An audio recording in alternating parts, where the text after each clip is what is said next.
Before we begin this episode, let me tell you that this one has a little bit of a theme to it. Try to figure out what that is before I reveal it at the end. But for now, let's get started.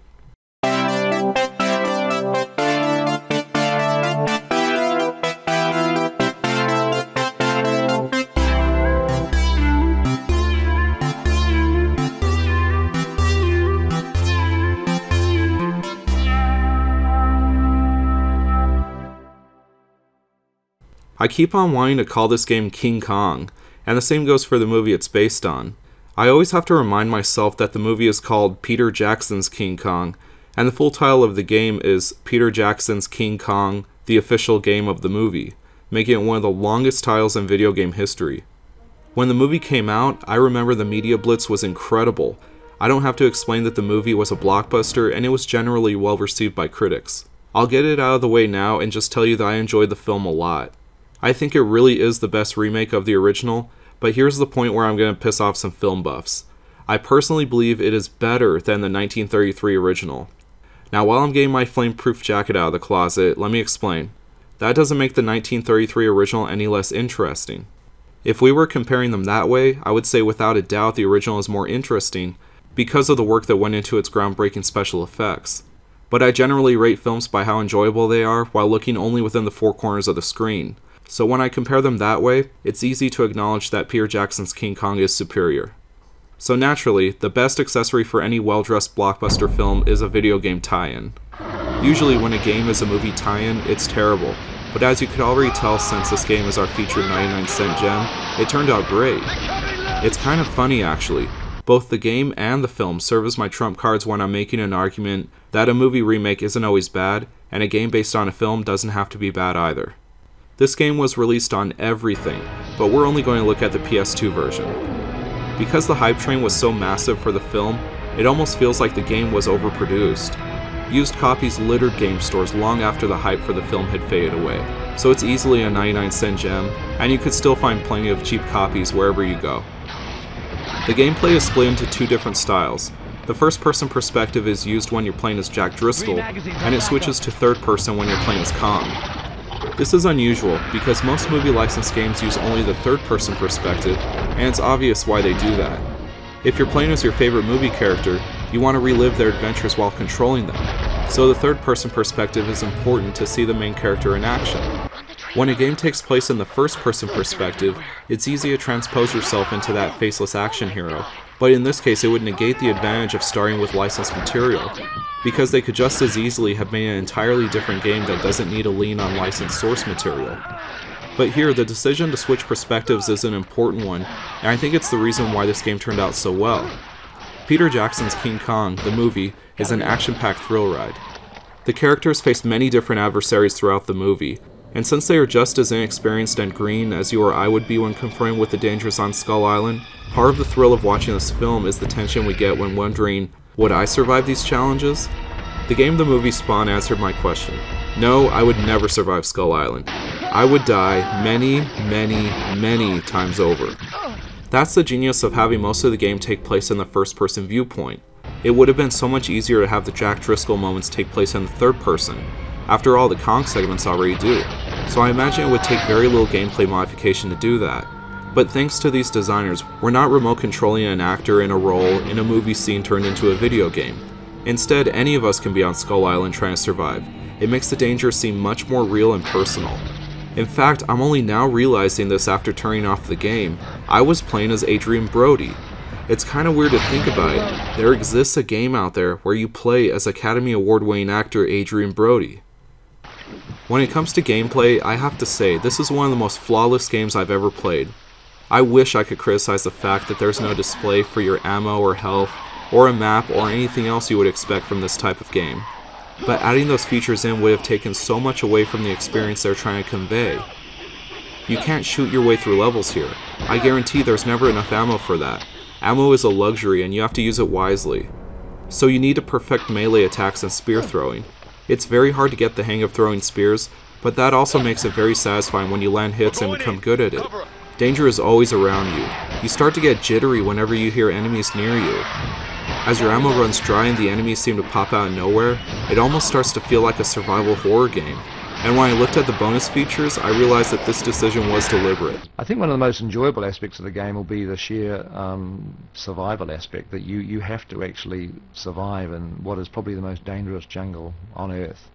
And every obstacle is thrown at you, not just the physical obstacle of what the terrain of the island is like, but the creatures, the insects, the dinosaurs. You know, we think of King Kong and we think of huge gorillas and big tyrannosauruses. I mean, they're in the game, but also Skull Island has some incredibly nasty insects. It's just, and it's a very, very difficult place to survive on. And so that great tension of having to figure out how you're going to survive to get the next 10 feet is going to be one of the challenges of the game.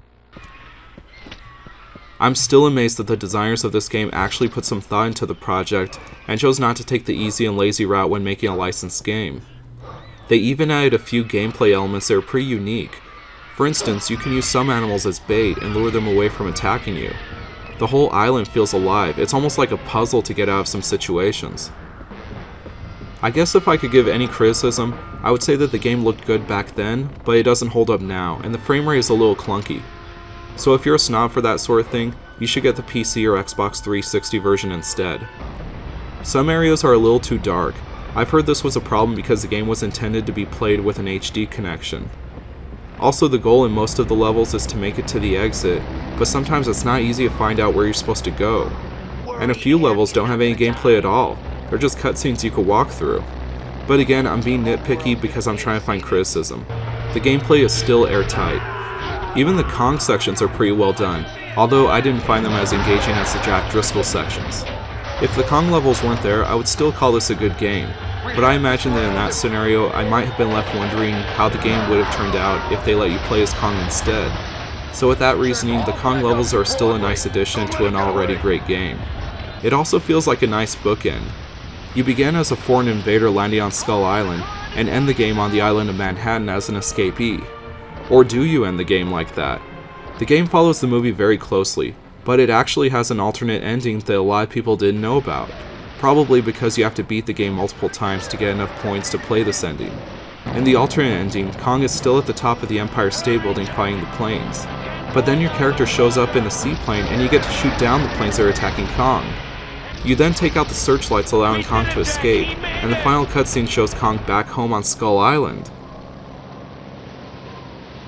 Wow. That's what I love about this game, and the movie it's based on. It's a remake, it's like a tribute band. The point is to have fun. If you're looking for the original, then you're 80 years too late. Go ahead and cast Jack Black as Carl Denham, and make an alternate ending where Kong lives, even though it leaves plot holes as big as, well, big enough for King Kong to escape through. This is truly a great game on its own, and for those who enjoyed the movie, it's a necessary companion to it. So go ahead and book your next vacation on Skull Island. Now let's look at the flip side of the coin. Today we're looking at War of the Monsters. But before we start, I have to admit something. I'm terrible at fighting games. If you're a fan of the genre, then I'm sorry, we're not going to cover a lot of them. But the upside is that the ones that we will cover are really cool genre-bending titles, and War of the Monsters is definitely one of those. I remember when this game came out, it was described as a fighter platformer, which I always thought was kind of weird. You can already tell that the game has some platforming elements, but I personally see it as a pure fighting game. You're given an enemy to fight before every stage, and the only goal is to take him out. There's no gameplay in between. How much more into the fighting game genre can you get? As I look back at the few fighting games I could say I could see one thing in common. They all have very simple controls. I'm not talking about remembering which button punches and which one blocks. I'm talking about memorizing the ridiculously intricate combos and secret moves that are necessary to advance in most fighting games. Having to memorize this sort of thing instead of using your character intuitively always drained the fun out of fighting games for me. War of the Monsters does have combos, but they're so simple that they just sort of happen during normal frantic gameplay. I can honestly say that I've made it through the game several times, and with each playable character, without ever memorizing a single combo for any of them. Each character has two special attacks, a close range one for getting out of a tough spot, and the other is for use against an individual target. But in each stage you free roam and explore the environment to see what you could use against your opponent, and that's the best part. Just about everything can be used as a weapon. When playing the Las Vegas level with friends, it always began with everyone racing to get the Excalibur, and when the buildings are destroyed they yield even more useful debris. I originally played this game as a demo, which gave access to only one level and one enemy, but I remember playing that level over and over so many times in one sitting that eventually not a single building was left standing. One of the game's biggest strengths comes from a heavy dose of 1950s monster flicks.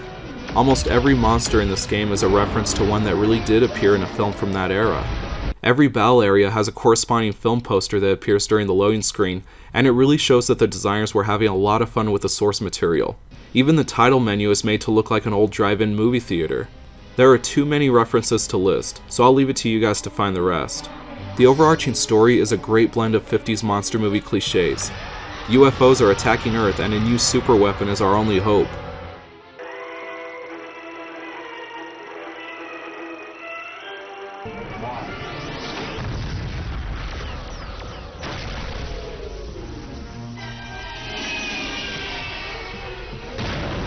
The UFOs are defeated, but you can't call it a victory just yet, because the fuel they leak has caused giant monsters to emerge.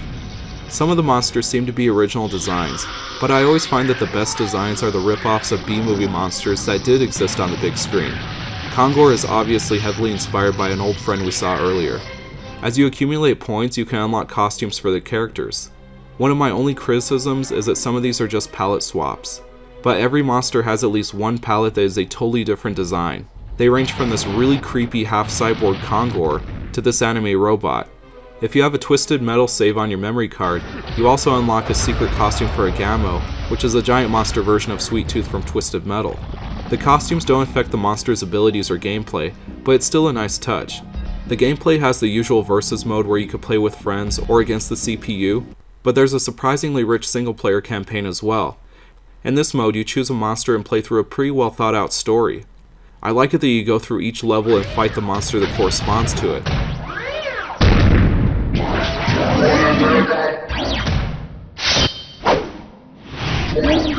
There's also mini-bosses you encounter and an end boss. The single-player campaign is exciting, but a playthrough lasts barely half an hour. That's okay though, because for each monster you complete it with, you're rewarded with a short clip showing the origin story for that monster. They're all really cool, and if you're like me, you'll want to see every one of them, so the replay value can be surprisingly high. For this video, I didn't have enough time to go through all of them, but my favorite character is Robo47, so I played through the campaign with him. He's some sort of Cold War government-designed black project, and in addition to having a gun mounted in his chest, he has, in my opinion, the best special attack of all, a guided missile that locks onto your target.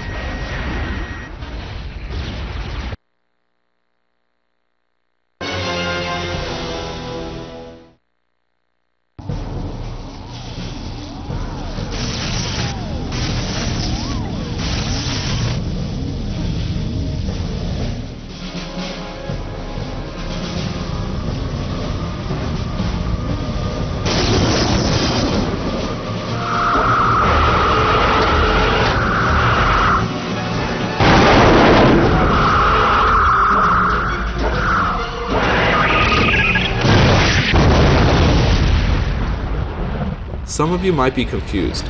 Why didn't this game make it as our 99-cent gem feature instead of the flip side of the coin? Well, it is a gem, as you could tell. I think this is a fantastic game. The reason it isn't a 99-cent gem is a little more obvious. You just can't find it out there for 99 cents. It's on the PlayStation Store right now priced at $9.99, which is actually a pretty fair price, and that's what a physical copy in the wild would probably be priced at. So if you're willing to spend a little more money, then you need to pick up this game wherever you can get it. I bought it back when it was new, and I don't regret that purchase. I'm sorry if this whole episode has been high on praise and lacked criticism, but it's only because I really enjoyed both of these titles. While getting gameplay footage for this episode, I had trouble putting them down, so I have to say that the replay factor is very high for both. So have you figured out the theme to this episode? Yep, it's all about giant monsters, which is no coincidence because the original King of the Monsters is coming back to theaters tomorrow, and I'm stoked to see this movie. I've already got my tickets for an early showing. It'll actually be the first Godzilla film I've ever seen in theaters, so I'm cautiously optimistic about it.